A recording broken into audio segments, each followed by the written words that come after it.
Assalamualaikum warahmatullahi wabarakatuh.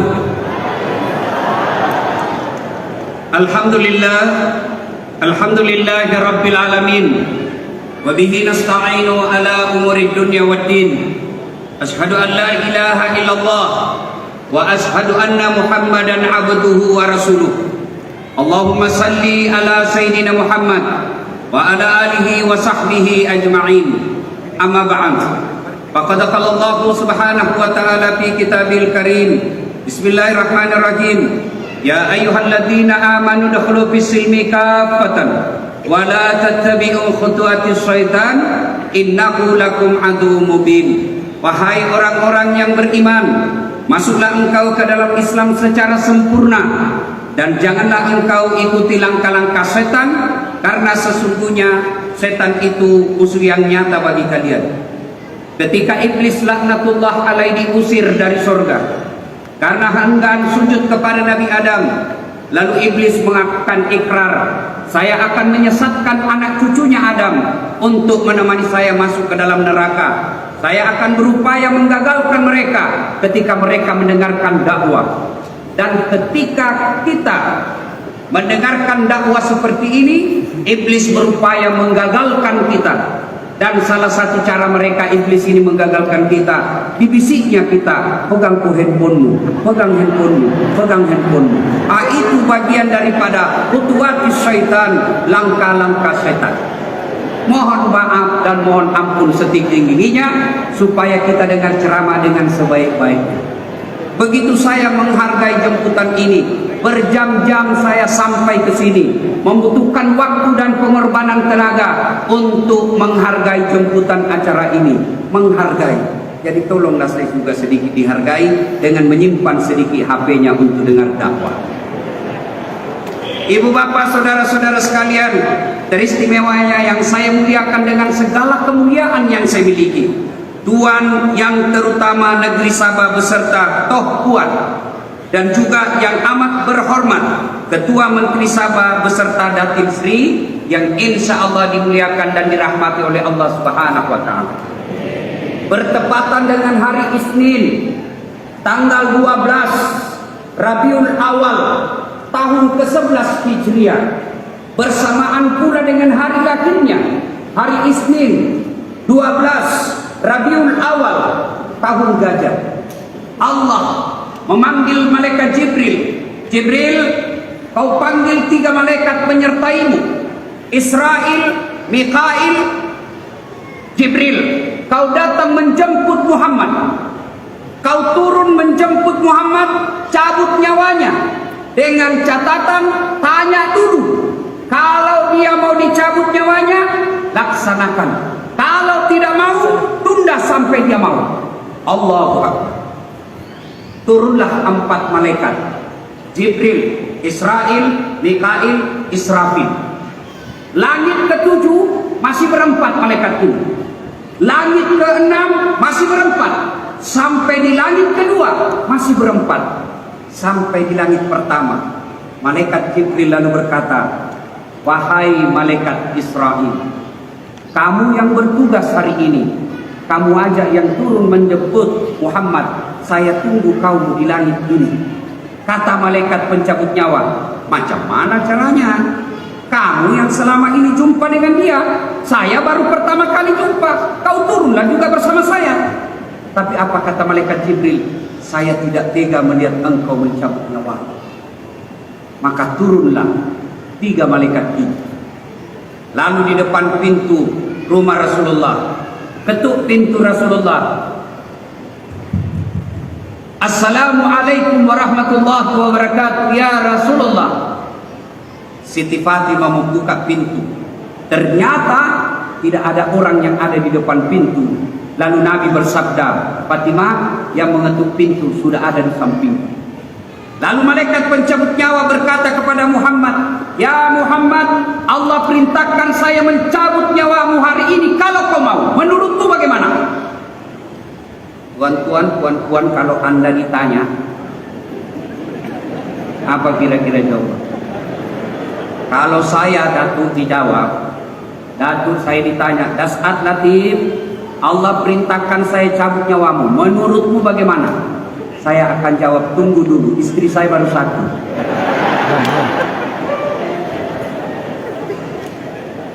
Apa jawaban Nabi? Wahai malaikat, seluruh malaikat, wahai malaikat, seluruh nabi dari Adam, setelah melaksanakan tugas dan tanggung jawabnya, mereka menghadap kepada Allah. Saya pun siap menghadap kepada Allah. Tapi saya nak tanya sesuatu. Ada kemuskilan aku nampak hari ini. Apa gerangan? Mana Jibril? Kok tidak ada Jibril menyertaimu? Saya nak tanya sesuatu perkara kepada Jibril. Mana dia? Malaikat pencabut nyawa berkata, dia ada di langit pertama menunggu. Kau tanyalah dia. Kau pergi jemput dia. Saya nak tanya sesuatu. Naiklah malaikat pencabut nyawa dan berkata kepada malaikat Jibril, kalau bahasa di Indonesia, nah cari ku temanmu. Ku bilang memang kamu ikut banyak sekali ceritamu. Kau turunlah, saya menemani saya. Baiklah kalau begitu. Turun malaikat Jibril. Lalu nampak di depan Nabi, dan Nabi berkata, ya Jibril, kalau hari ini saya harus menghadap kepada Allah, tolong bagi tahu saya informasi yang enak aku dengar. Tolong beri saya berita yang nyaman aku dengar di telinga saya. Jibril lalu berkata, ya Muhammad, seluruh malaikat yang pernah Allah ciptakan sudah menunggu rohmu. Seluruh malaikat. Kata Nabi, alhamdulillah. Baik. Apalagi? Ya Muhammad, meskipun engkau Nabi urutan 25, Nabi dan Rasul 1 sampai 4 haram masuk surga sebelum engkau lebih dulu masuk ke dalam surga. Alhamdulillah. Apalagi? Ya Muhammad, kalau ada dosa dan kesalahan yang pernah kau lakukan, Allah telah mengampuni seluruh dosa-dosamu. Kalau ada. Alhamdulillah. Lalu Nabi berkata, Jibril, itu kan urusan saya. Itu soalan saya. Saya tidak pening, saya tidak pusing, saya tidak cemas urusan saya. Aku cemaskan masyarakat Tawau. Aku cemaskan bagaimana umat Islam yang ada di Sabah. Aku tidak cemaskan diriku. Aku cemaskan umat Islam yang ada setelah saya. Tolong bantu saya. Lalu Jibril berkata, tunggulah sebentar, saya naik lagi tanya. Nabi kemudian Jibril lalu naik bertanya kepada Allah, lalu turunlah berita yang sangat menggembirakan. Apa berita itu? Simak baik-baik tuan-tuan, datuk-datuk. Ya Muhammad, meskipun engkau sudah tidak di Lahad Datu, meskipun engkau sudah tidak di Keke, meskipun engkau sudah tidak di Sabah, selama umatmu berpegang kepada Quran dan berpegang kepada sunnah, don't worry, be happy. Tak payah cemas. Meskipun kau tidak sudah di tengah-tengah mereka, selama mereka berpegang kepada Quran dan sunnah, aman umatmu ya Muhammad. Nabi pun lalu tersenyum dan berkata, kalau begitu malaikat, laksanakan tugas. Mundur malaikat Jibril, maju malaikat Israel dan berkata, oh Muhammad, tak gampang, maafkan saya hendak melaksanakan tugas saya. Silakan. Lalu mulailah malaikat pencabut nyawa melaksanakan tugas. Dicabut rohnya Rasulullah, meninggalkan telapak kaki Rasulullah, menggigil betis Rasulullah sampai ke paha. Keluar biji-biji keringat di jidatnya Nabi. Di dahi Nabi keluar keringat-keringat kecil. Di pelipis Nabi keluar keringat-keringat kecil. Lalu malaikat Jibril berpaling, tidak nampakkan wajah di depan Nabi. Lalu Nabi melihat Jibril berpaling. Nabi berkata, ya Jibril, kenapa kau palingkan wajahmu? Apa kau jijik melihat saya saat ini? Jibril berkata, ya Muhammad, demi Allah yang menguasai langit dan bumi, taklah aku jijik melihat wajahmu, tapi aku tak sanggup, tak tega melihat engkau menghadapi sakaratul maut. Lalu Nabi bersabda, Jibril, ketahuilah, andai saja karena tidak Allah cinta kepada saya, andai saja kalau Allah tidak sayang kepada saya, maka aku akan merasakan betapa sakitnya sakaratil maut ini. Lalu Nabi berdoa kepada Allah, Ya Allah yang maha pengasih dan maha penyayang, kumpulkan semua sakitnya sakaratil maut, satukan semua sakitnya sakaratil maut. Cukup saya yang merasakannya, jangan kau rasakan kepada hambamu, jangan kau rasakan kepada umatku setelah aku meninggalkan mereka. Allah Akbar. Adakah pemimpin seperti ini yang memikirkan rakyatnya meskipun dia sudah sakaratul maut? Dia tidak berkata, jangan kau berikan kepada istriku, jangan kau berikan kepada anak cucuku, tapi dia katakan, jangan kau berikan kepada umatku, berikan hanya kepada saya. Lalu semakin jauh meninggalkan ruh Nabi dalam fisiknya, naik ke tenggorokan. Lalu Nabi bersabda dan meninggalkan 3 pesan. Mohon maaf, beribu maaf. Dengar baik-baik pesan Nabi. Yang pertama, jaga sholat kalian. Tadi Nabi tidak bercakap jaga jabatan kalian, jaga sawit kalian, jaga kau punya kekayaan. Tidak, Nabi menjelaskan jaga sholat kalian. Kenapa? Karena tanpa sholat kalian kafir di hadapan Allah. Tidak puasa tetap Islam, tidak haji tetap Islam, tidak bayar zakat tetap Islam. Tapi ketika seorang Islam dia bangun masjid, dia wakafkan bangunannya untuk sekolah Islam, tapi dia tidak sholat, demi Allah kalian kafir di hadapan Allah. Siapa cakap? Buka Al-Quran surah Al-Hajj ayat 49. Di situ Allah jelaskan, 1 kali kau tinggalkan sholat, kamu dihukum 1000 tahun. Buka pula Al-Quran surah Al-Fat ayat 29. Di situ pun Allah menjelaskan, Muhammad Rasulullah walladzina ma'ahu asyiddaa'u 'alal kuffar ruhama'u bainahum tarahum ruk'an sujada yabtaguna fadlan minallahi wa ridwana fima fi wujuhihim min asari sujud. Kurang lebih ayat ini menjelaskan, kalau ada di antara kalian tidak sholat, kalian kafir di hadapan Allah. Kenapa bisa Ustaz? Sebab sholat adalah puncak penghambaan kepada Allah. Maknanya apa? Ketika sholat tidak ada kegiatan lain kecuali menghamba kepada Allah. Tuan-tuan, puan-puan, datuk-datuk, ketika haji boleh ada kegiatan lain. Haji boleh sambil nyanyi tawaf, labbaik Allahumma labbaik. Raihan boleh. Nak bayar zakat boleh sambil nyanyi. Insaflah wahai main zakat wasya bila ini sah punya zakat. Puasa sambil dagang boleh. Sambil nunggu buka puasa, cik, berapa guys? 30 ringgit. Sah puasanya. Tapi ketika sholat tidak boleh ada kegiatan lain. Allahu Akbar. Begadang jangan begadang. Pasti batal sholatmu. Allahu Akbar. Cik, berapa gas? 20 ringgit. Batal kau punya sholat. Kenapa? Tak boleh ada kegiatan lain kecuali menghamba kepada Allah Subhanahu wa taala. Itulah pentingnya sholat. Apa biasa alasan kita tidak sholat? Ustaz, saya tak boleh kena air Pak, saya sakit, tayamum. Ustaz, saya di tengah laut, tak nampak mana kiblat. Kau tengok mana arah kiblat, macam mana caranya? Kau tengok di mana matahari terbenam, kau menghadap ke sana. Matahari terbenam di sana, menghadap ke sana. Allahu Akbar. Tiba-tiba kau perahu goyang, atau apa ya kau goyang-goyang juga.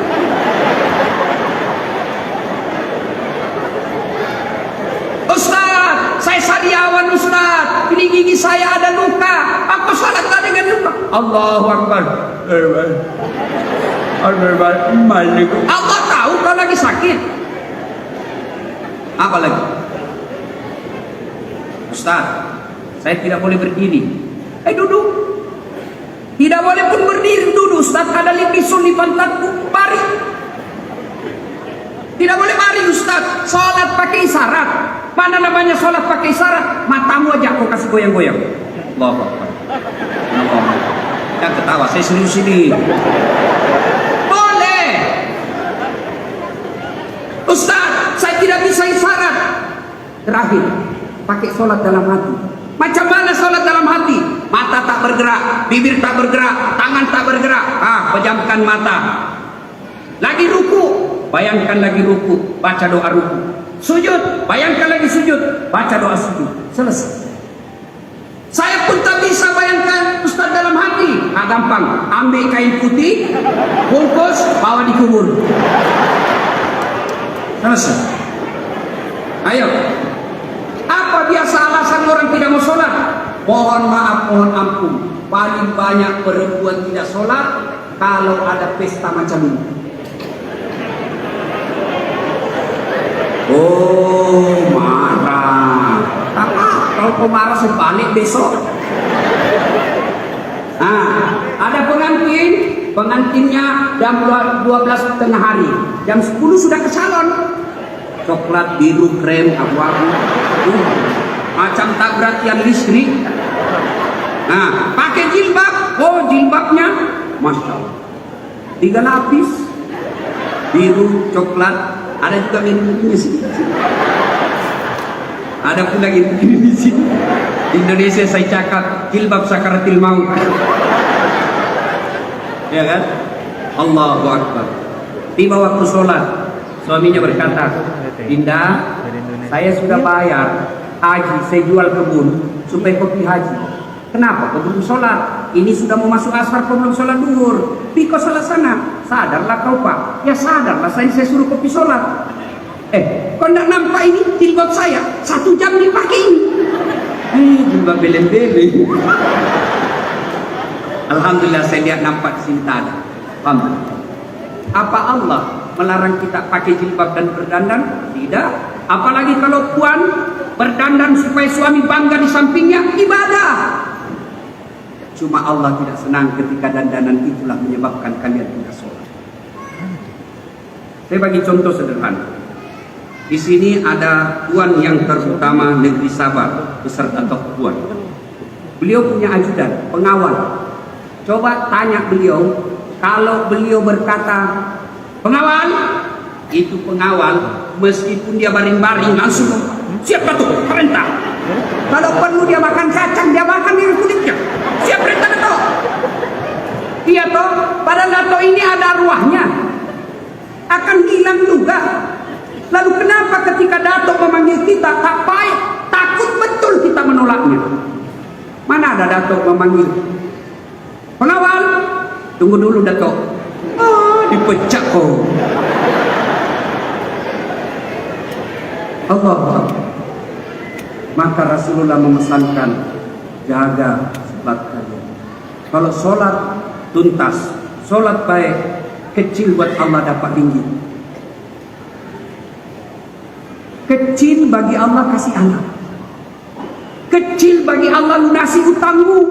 Kecil bagi Allah menangkan kalian undi raya. Kecil buat Allah. Yang tak masuk akal aja Allah bagi. Apalagi kalau masuk akal. Mana contoh? Ada di sini pernah tidur 2 hari tak bangun-bangun? Ada? Mana boleh, menurut ilmu kimia tak boleh, menurut ilmu kesehatan tak mampu kita. Jangankan 2 hari, 309 tahun tidur tak pernah bangun-bangun. Siapa? Ashabul Kahfi. Tak masuk akal. Kalau Allah mau jadi bos. Boleh tak perempuan hamil mengandung tak pernah disentuh laki-laki? Mana boleh Ustaz menurut ilmu kedokteran. Tapi kalau Allah yang mau, Siti Maryam wanita suci tak pernah disentuh laki-laki, hamil melahirkan Isa alaihi salam. Kalau Allah mau, apalagi cuma sembuh asam urat. Gayut, kecil buat Allah. Ada yang sering sakit di sini sudah ke Kuala Lumpur, ke Singapura, ke Eropa berobat tak sembuh-sembuh. Memang bukan dokter yang menyembuhkan kalian, Allah. Kalau dokter yang menyembuhkan kalian, tak ada dokter yang kena COVID. Mohon maaf kalau ada dokter kesehatan di sini. Saya pun kemana-mana jumpa dokter, belum pernah saya jumpa yang hebat. Kenapa? Begitu saya ke dokter, saya juga yang beritahu penyakitku.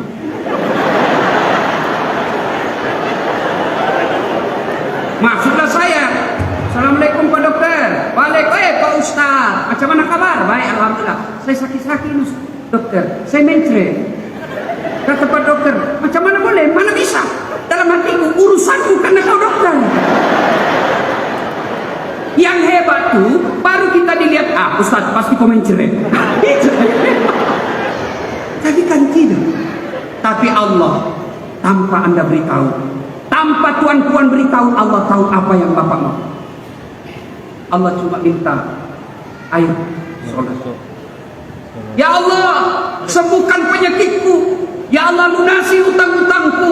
Ya Allah, perbaiki ekonomiku. Ya Allah, angkat derajatku. Allah jawab, hayya alal falah. Sini kau, saya kasih kau apa yang kau mau. Bapak tahu apa itu hayya alal falah? Mari saya berikan kamu kemenangan. Itu janji Allah, bukan janji politik.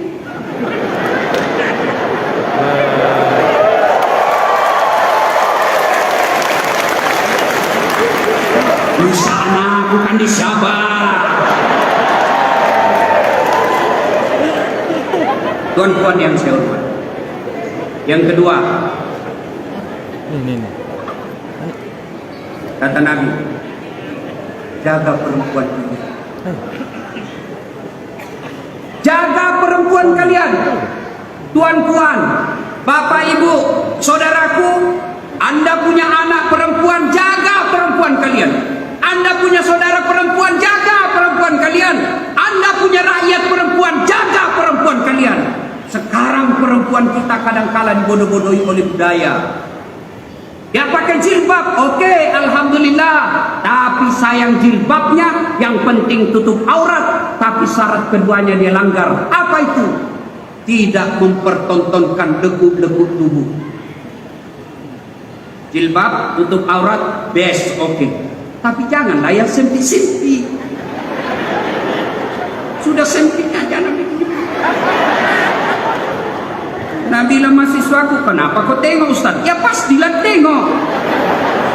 Dilihat dosa, tidak dilihat barang bagus. Maka yang baiklah, kami lelaki jaga mata, tolong Anda perempuan jaga akhlak. Betul-betul baru kau yang begitu.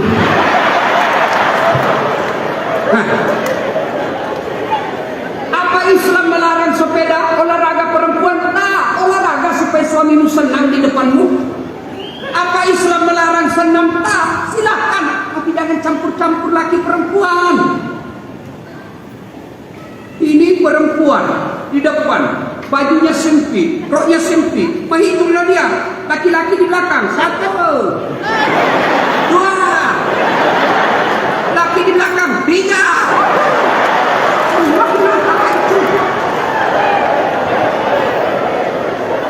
Allah.